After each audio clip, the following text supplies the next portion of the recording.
कोकणातील रवळनाथ हे शिवाचेच एक रूप. स्वभावाने उग्र व वृत्तीने लढाऊ म्हणजे हा मूळ यक्ष देवाच्या प्रकृतीचा. शाक्तांनी प्राचीन भैरवात फरक केला, तो त्याच्या रूपात भूमिकेत नाही. शाक्त पंथात आल्यावर भैरवास मूर्तिरूप मिळाले. 4 किंवा अधिक हात. शिवस्वरूपामुळे हातात त्रिशूळ डमरू आयुधे दिली गेली. तोच हा दक्षिण कोकणचा संरक्षक क्षेत्रपाळ रवळनाथ. आज दक्षिण कोकणातील प्रत्येक गावात रवळनाथाची मूर्ती असते. ती खास वैशिष्ट्यपूर्ण देवता आहे. ही मूर्ती उभी असून तिचा डावा पाय किंचित वाकवून पुढे केलेला असतो.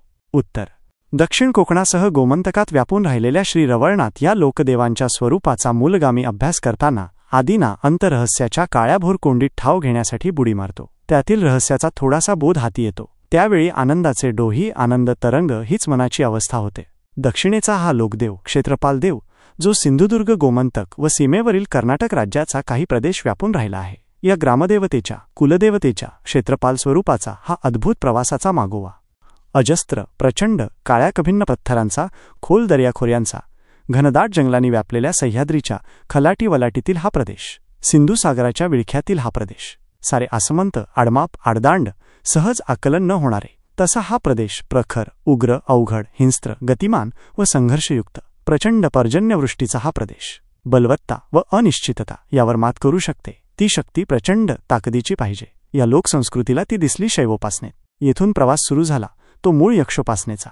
दक्षिण कोकणात ज्या प्राचीन यक्षदेवता व वीरयक्ष हेच प्रामुख्याने ग्राम व नगर संरक्षक देव आहेत, तेच गावचे संरक्षण करतात, ही या लोकांची श्रद्धा आहे. श्री गोडसे म्हणतात, यक्षपूजेपासून शिवोपासना आणि शिवोपासनेतून त्यांच्या अनुचर देवता भैरव, मल्हारी, खंडोबा, ज्योतिबा, रवळनाथ यांच्या पूजा शिवकालात रूढ होत्या. यक्षपूजा तर आर्येतरांचा पशुपती व आर्यांचा रुद्र यांचे एकत्रित केलेले हे स्वरूप 5000 वर्षांपूर्वी सिंधू नदीच्या खोऱ्यात शिवाची पशुपती या स्वरूपात दिसून येते. लोकसंस्कृतीने स्वीकारलेली रुद्र व शिव उपासना मूळ आर्यांची नव्हती, कारण यांचे देव विष्णू, ब्रह्मा, महेश, रुद्र, इंद्र, वरुण यांची मंदिरे दिसत नाहीत. मंदिरे आहेत ती यक्षदेवांची परिणत झालेल्या रूपांच्या देवांची, लोकप्रिय क्षेत्रपाल देवांची. हजारो वर्षे झाली तरी आदिम यक्षोपासनेची चिवट परंपरा सातत्यपूर्ण पिढ्यानपिढ्या चालू आहेत. म्हणूनच भैरव गस्ती करणारा हा लोकप्रिय क्षेत्रपाल देव प्रसिद्ध आहे. कौल, नवस, गाऱ्हाणे, बळी या उपासनेतून संपूर्ण गाव बांधिलकी असणे, अरिष्टापासून संरक्षण, कोपापासून कृपा, सुख, समृद्धी ही अपेक्षा अजिबात नसते. सौम्य रूपापेक्षा उग्र रूपावर भर, ती आणि भक्तीसुद्धा भीतीतून अधिक. निसर्गाच्या गूढ पंचमहाभूतांचे वाटणारे भय, त्यांची अवकृपा होऊ नये म्हणून उपासना, यातून झटकन पावणाऱ्या ग्रामदेवता, यक्षदेवता या दक्षिण कोकणात प्रसिद्धी पावल्या. यामुळे यक्षदेवास शाक्तांनी आपल्या पंथात कोणताही बदल न करता सामील करून घेतले. त्यांच्या यक्षीय व्यक्तिमत्वाला कुठलाही धक्का न लावता कोकणातील रवळनाथ हे शिवाचेच एक रूप. स्वभावाने उग्र व वृत्तीने लढाऊ म्हणजे हा मूळ यक्ष देवाच्याच प्रकृतीचा. शाक्तांनी प्राचीन भैरवात फरक केला, तो त्याच्या रूपात भूमिकेत नाही. शाक्त पंथात आल्यावर भैरवास मूर्तिरूप मिळाले. 4 किंवा अधिक हात. शिवस्वरूपामुळे हातात त्रिशूळ डमरू आयुधे दिली गेली. तोच हा दक्षिण कोकणचा संरक्षक क्षेत्रपाळ रवळनाथ. आज दक्षिण कोकणातील प्रत्येक गावात रवळनाथाची मूर्ती असते. ती खास वैशिष्ट्यपूर्ण देवता आहे. ही मूर्ती उभी असून तिचा डावा पाय किंचित वाकवून पुढे केलेला असतो. रवळनाथ चतुर्भुज आहे. पुढच्या उजव्या हातात तलवार व डाव्या हातात अमृत पात्र असते. मागच्या उजव्या हातात त्रिशूल आणि डाव्या हातात डमरू असतो. मूर्तीची दृष्टी समोर आणि सरळ असते. डोक्यात मुकुट, धोतर नेसलेले असते. गळ्यात यज्ञोपवीत असते. इतर मालाही असतात आणि नरमुंड मालाही असते. ओठांवर वळविलेल्या मिशा असतात. या भागात देवतांच्या मूर्तींना रुप्याचे नेत्र चिकटवलेले असतात. रवळनाथ मूर्तीचे नेत्र असेच रुप्याचे असतात. मूर्तीचे दोन्ही बाजूस परिचारिकांच्या चौरी ढळीत असलेल्या अशा 2 मूर्ती कोरलेल्या असतात. काही ठिकाणी या परिचारिकांच्या 4 मूर्ती असतात.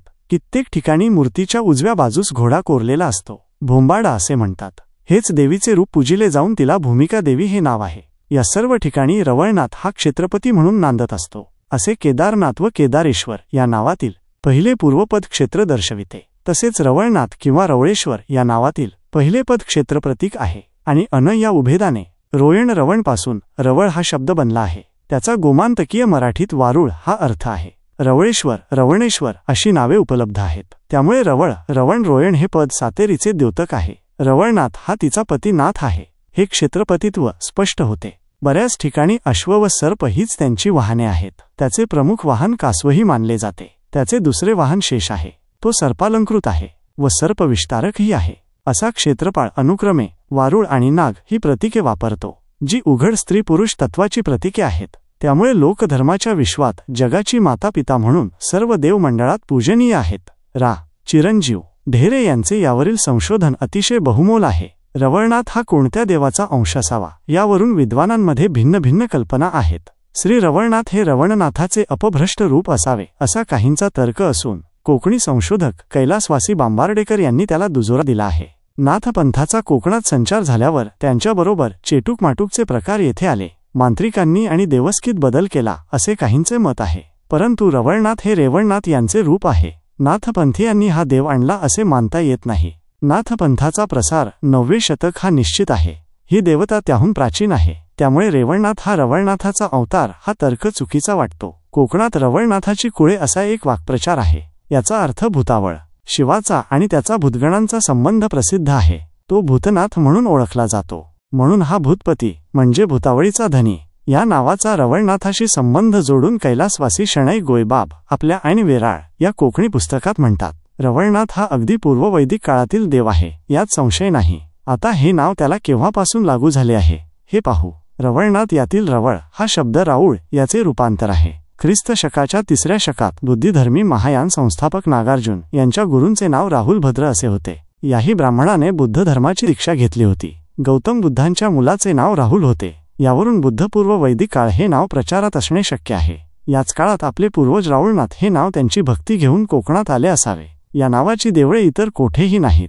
रवळनाथ या नावाला कोकणच्या ट्रेडमार्कचे रूप आले आहे. महाराजा समर्था आज तू देव रवळनाथ तर महाराजा आज तुका सांगणं करतो असो पूर्वसंबंधानं देशधाम रोगराय तू आज एशेक बांध.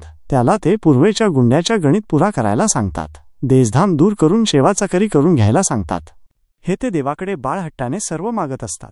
अनेक ग्रामदेवता प्रतिष्ठित देवतांशी एकात्म्य साधत असतात. ग्रामदेवतांना मुळात अवतार नसतात. ग्रामदेवता या ऐहिक पातळीवरील कामना पुरवणाऱ्या नवसाला पावणाऱ्या देवता असतात. त्या दृष्टीने त्यांच्या भोवती अनेक लोककथांची गुंफण असते. पूर्वकालीन उन्नत देवांशी मिळती जुळती कथा असली तर त्या उभय देवतांशी ग्रामदेवतेचे एकात्म्य होते आणि हीच ग्रामदेवतेची अवतार कथा होते. हीच उन्नयन प्रक्रिया खंडोबा, ज्योतिबा, मैलार, भैरव, रवळनाथ या देवतांशी होते. अशी ही उन्नयन प्रक्रिया गूढ, अद्भुत व तितकीच रंजकही असते. म्हणून रा. चिरंजीव ढेरे म्हणतात देवांचा शोध ही व्यक्तीच्या अंतर्मनाची विकास यात्रा असते तर देवतांविषयक मानवी बहिर्यात्रा असते. असा हा रवळनाथ. या दैवतेचा शोध घेताना त्याच्याविषयीचा श्रद्धा विश्वाच्या गाभ्यात उतरले पाहिजे. या विषयाला शोधदृष्टीच्या कक्षेत आणला पाहिजे. या देवतांशी श्रद्धा असलेला समाज, त्यांची स्थिती, यांचा उपासना क्षेत्रातील विधिविधान यातून निर्माण झालेला दर्शन अत्यंत विलोभनीय दिसणार आहे. व्हिडिओ आवडल्यास नक्की अभिप्राय द्या आणि अशाच प्रकारे कोकणातील विविध गोष्टी जाणून घेण्यासाठी चॅनलला सबस्क्राईब नक्की करा, लाईक करा आणि शेअर करा.